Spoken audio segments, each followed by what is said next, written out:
अस्सलाम वालेकुम दोस्तों, मैं हूं सईद उमर फ़ारूक अपने चैनल उमर स्पीक्स की एक और एपिसोड के साथ आपकी खिदमत में हाजिर हूं। दोस्तों, आज के एपिसोड भी हज स्पेशल एपिसोड है और आज की इस एपिसोड में मैं हमारे जो वज़ीर हैं मजहबी अमूर के मुफ्ती अब्दुल शकूर, उनका एक और बहुत बड़ा दावा आपके सामने पेश करूंगा। अभी कुछ देर पहले ही उन्होंने एक चैनल से टेलीफोनिक कन्वर्सेशन में ये अपना क्लेम किया है हज एक्सपेंसेस से रिलेटेड।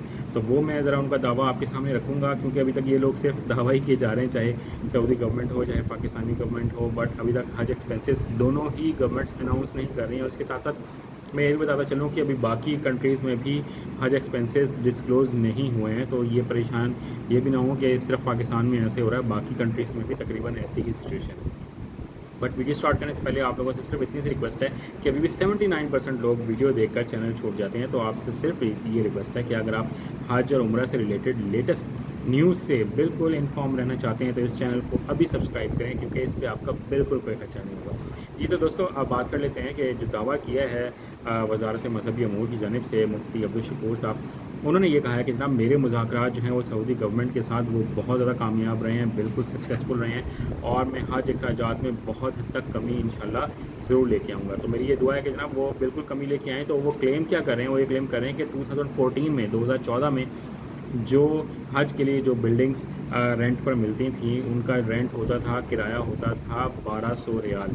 तो वो ये कहते हैं कि मैं इस दफ़ा उन्हीं बिल्डिंग्स का जो किराया है, जो रेंट है, वो डन करके आया हूँ कि वो 700 यानी कि 700 रियाल में मिलेगा। तो इसका मतलब है कि यहाँ से कुछ ना कुछ हज एक्सपेंसेस कम हो जाएंगे। और इसके अलावा उन्होंने जो एजेंट्स हैं और जो ट्रैवलिंग के जो खर्चे हैं, जो एक्सपेंसेस हैं, वो भी कहते हैं कि मैंने उनके साथ बड़े कामयाब मुज़ाकरात किए हैं, तो वो अपने ये जो चार्जेस हैं, जो ख़र्चा है, वो कम करने के लिए तैयार हैं। तो आप सिर्फ इंतज़ार इस बात का है कि कब ये बाकायदा ऐलान होता है।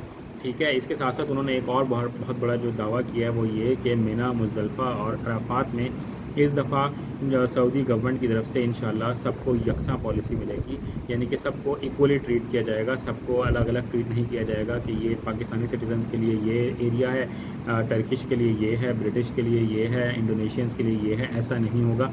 तो इस दफ़ा एक यूनिफॉर्म पॉलिसी होगी तमाम कंट्रीज़ के लिए। तो अल्लाह से दुआ है कि तमाम के लिए यकसा पॉलिसी ही हो, क्योंकि इससे पहले जो है लोग काफ़ी ज़्यादा प्रॉब्लम का शिकार रहते हैं, क्योंकि पाकिस्तान की तरफ से इतने अच्छे या तो इंतज़ाम नहीं किए जाते या सऊदी गवर्नमेंट जो है वो उस तरह से ट्रीट नहीं करती है पाकिस्तानियों को और हमारे कुछ नेबरिंग कंट्रीज़ को। हमें वो अच्छी फैसिलिटीज़ मिना, मुज़दलिफ़ा और अराफात में नहीं मिलती जो बाकी कंट्रीज़ के सिटीजन्स को मिलती हैं। तो मेरी दुआ है कि अल्लाह ताला सबकी मुश्किल आसान फरमाए और जो लोग हज की तैयारी कर रहे हैं वो ज़रूर इस साल हज पर जाएँ, और जो वेटिंग लिस्ट में है अल्लाह ताला उनके लिए भी कोई ना कोई राह हमवार ज़रूर करे। तो चैनल पर अगर नहीं तो चैनल को सब्सक्राइब कर लीजिएगा। अपने घर वालों को बहुत ज़्यादा ख्याल रखिएगा। अल्लाह हाफ़िज़।